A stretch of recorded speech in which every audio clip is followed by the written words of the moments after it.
नमस्कार दोस्तों।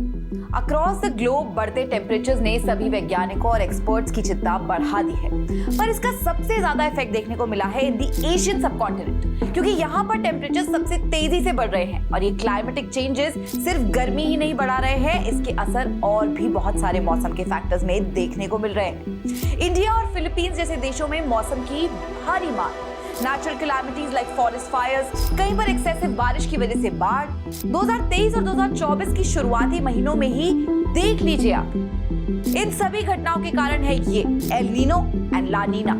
L Nino और ला नीना ऐसे दो अपोजिंग क्लाइमेटिक फैक्टर्स हैं जो एक ग्लोबल लेवल पर क्लाइमेटिक कंडीशंस पर प्रभाव डालते हैं, जैसे कि मौसम में अनएक्सपेक्टेड बदलाव, वाइल्ड फायर्स, इकोसिस्टम और इकोनॉमी पर पड़ने वाले प्रभाव भी।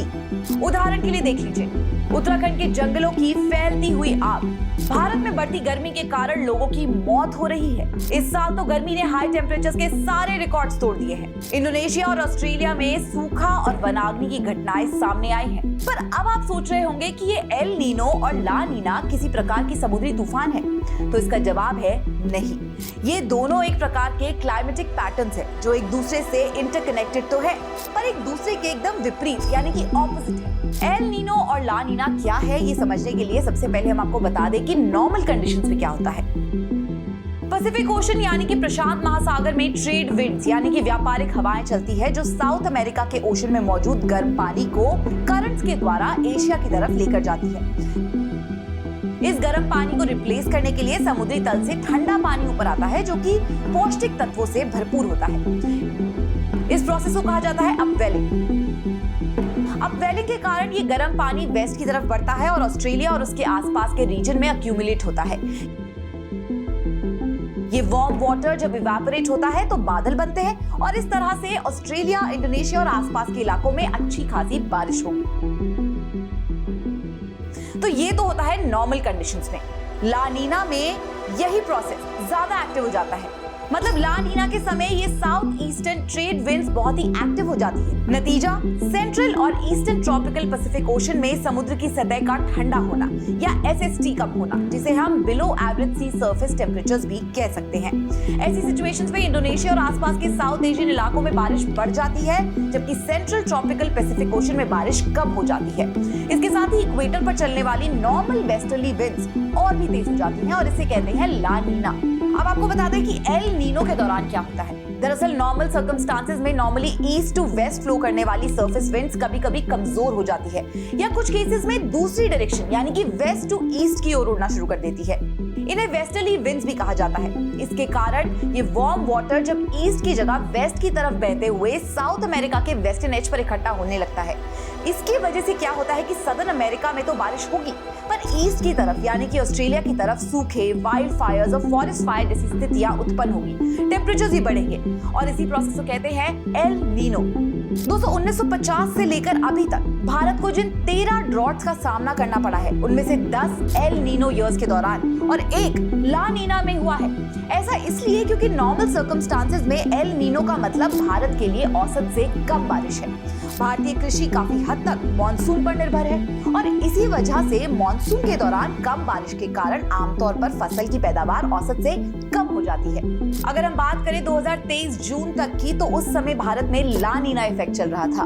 वहीं उसके आगे यानी कि जुलाई 2023 से एल नीनो इफेक्ट चालू हो चुका है, जिसके कारण इंडियन सबकॉन्टिनेंट पर सामान्य से कम बारिश हुई है। हालांकि भारतीय मौसम विभाग यानी कि IMD ने भारत में आने वाले मॉनसून के मौसम में सामान्य से ज्यादा बारिश का अनुमान लगाया है। साथ ही अगस्त सितंबर तक फेवरेबल ला नीना स्थितियां बनने की उम्मीद है।